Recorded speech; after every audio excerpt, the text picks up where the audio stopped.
Hello, everybody. Welcome to the Dennis Prager Show. All righty here. I got a challenge here. I'll take it first. Oddly enough, Portland, Oregon. Hi, Rich. Hey. Hi, Dennis. Hi. Wanted to talk about, you talked about giving people purpose, and I'd like to talk about what gives them purpose and what kills them. And right now, the greatest killing ground is in the Middle East, and it's religion. It's not secular anything. Right. I agree with you. Therefore... Okay, so it's not communism that's killing people at the moment. It's right. religion. So it's not... My other point was that the best alternative to religion is philosophy. And specifically, I would use secular conservatism, which you believe in. It's not religion. Well, no, I don't believe in secular conservatism. I believe in religious conservatism, God-based conservatism, and so did the founders of this country. I never understand why secular conservatives, many of whom I adore, I'm sure you're one of them, I don't understand. Do you feel the founders were wrong? Do you think that in God we trust is a bad idea on our coins? Well, let me explain that to you. The founders were all Deists who believed that God had created the world and walked away from it. Okay, Rich, I'll tell you what. Rich, I got a great deal for you, Rich. Right. I'll put $100 to every one of your charities if you give me one of the founders who believe that, and you give me $5. Franklin. Okay, so you owe me $5.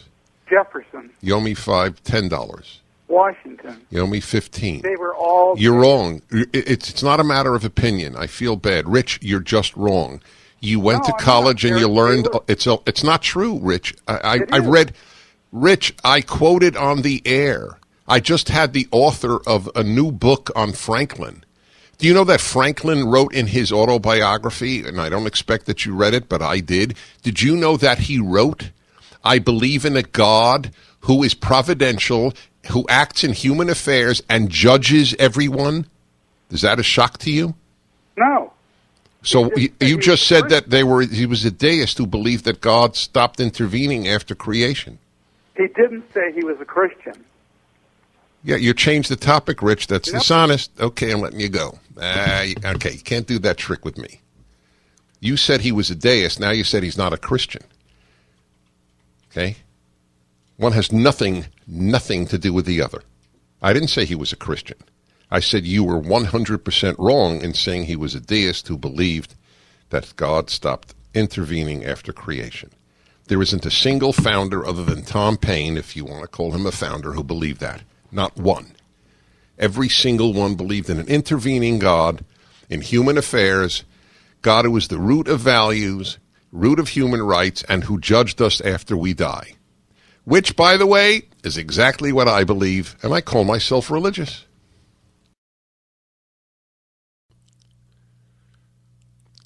My affinity with the Founding Fathers is very deep. The more I know about them, the more I identify with their theologies and philosophies.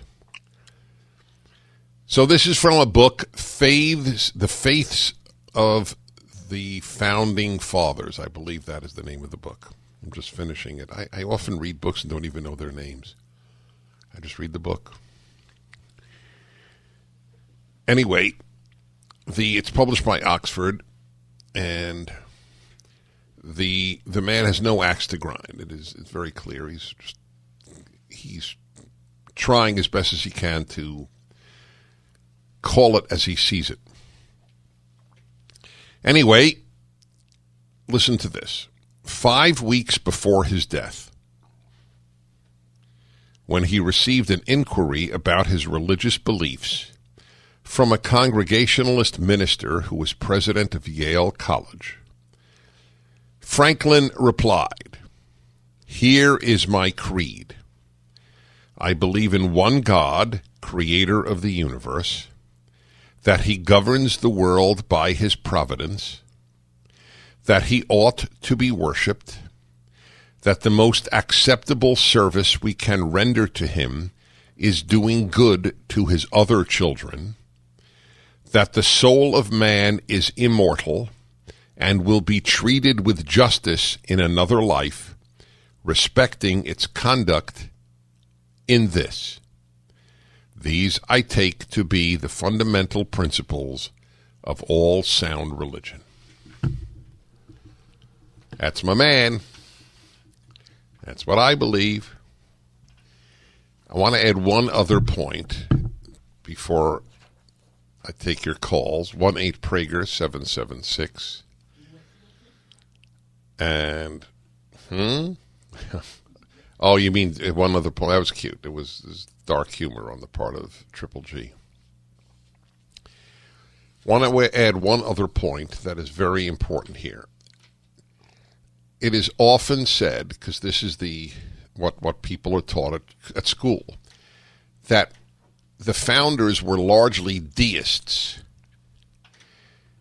So if you ask a person who says that, what's a deist? They'll say somebody who believes in a creator who no longer cares about the creation. He has, or it has, checked out. Yes, there is a creator, but that's it. There's no soul. There's no heaven or hell. There is no interaction with human beings. The creator doesn't know any of us, just created.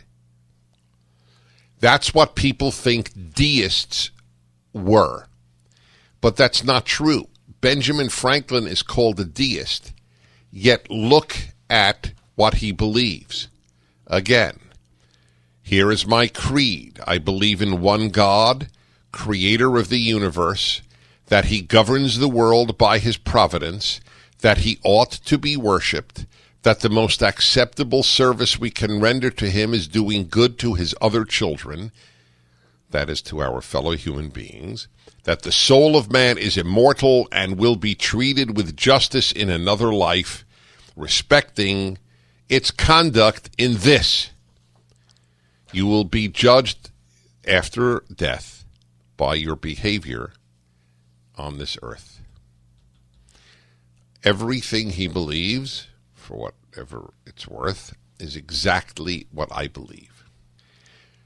So I am sharing it with you because I thought you would find it of interest that this is my credo as well as Benjamin Franklin's credo, and that this is what a deist believed, a so-called deist.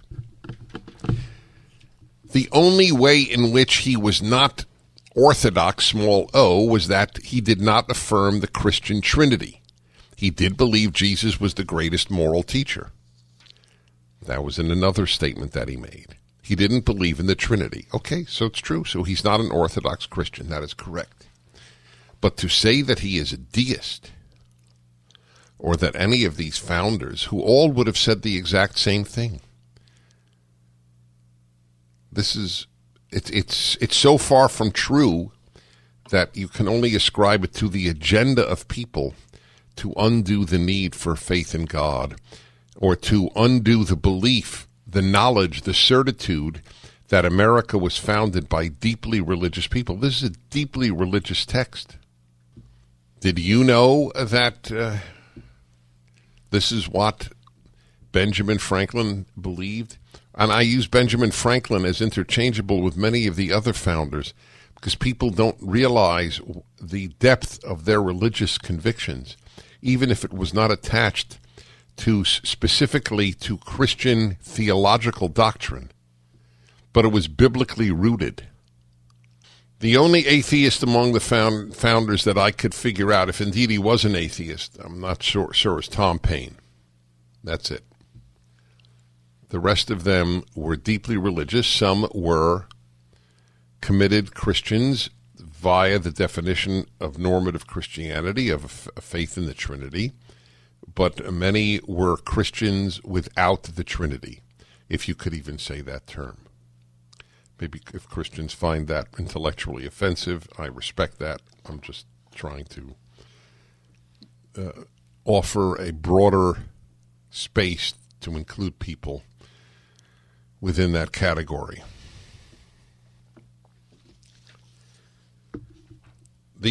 I call Benjamin Franklin, I call him an ethical monotheist.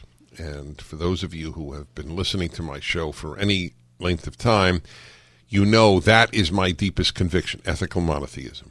One God whose primary demand is that we be ethical to our fellow human beings. Ethics will die without God, and God becomes a false God if he does not demand ethical behavior. In a nutshell, that is how I would put my faith.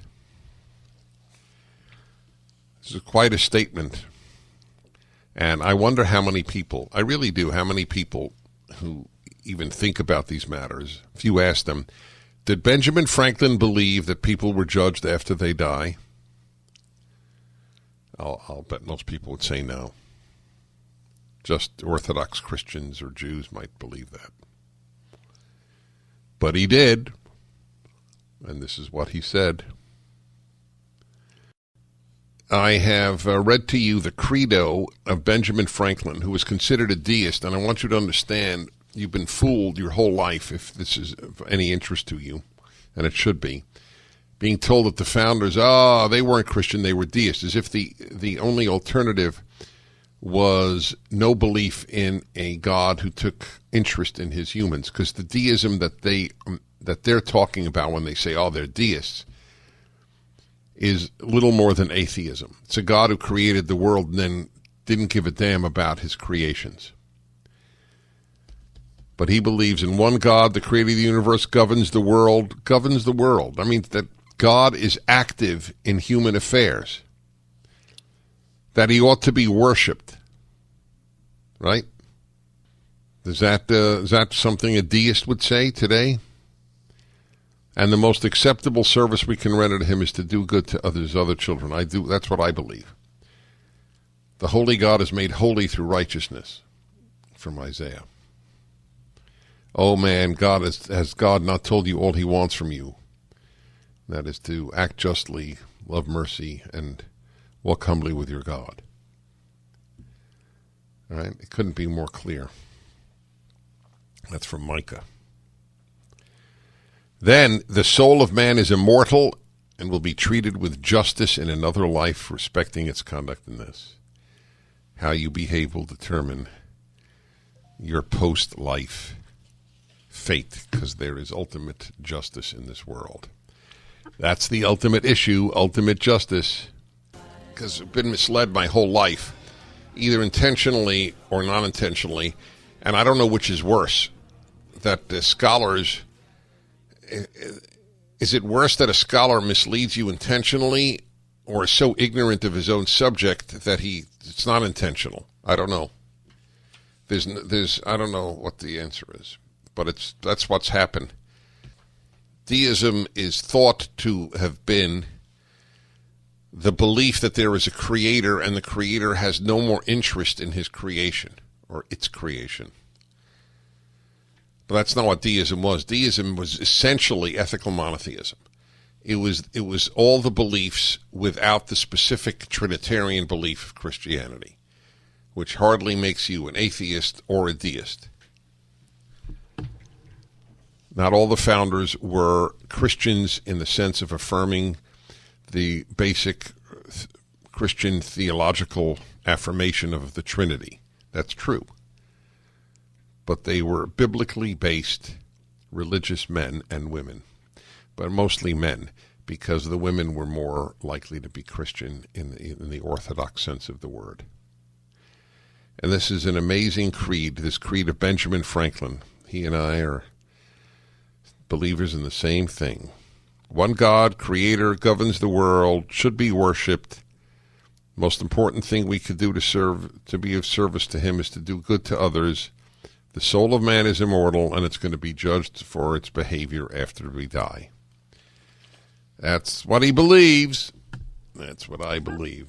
I love it. Now, by the way, when I say it is my credo, it is my credo.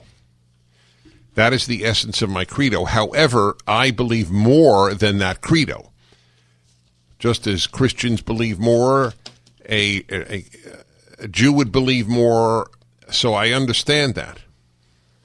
But that's the essential credo of, I think, a good life, and a religious life, and the life that God wants. See, if I could interview what I say, well, do you believe that God gave the 10 Commandments? All right, that would be, I think that's essential. There has to be some revelation of God's will. That's the only part that he does not include there, and I'm not sure he would say, I'm just sure he wouldn't say, good point, Dennis, I think we need to include that in my credo. How do you know what God wants if God doesn't tell you what he wants? You can think you're living the good life, the moral life, but you don't know if you don't have a divine element.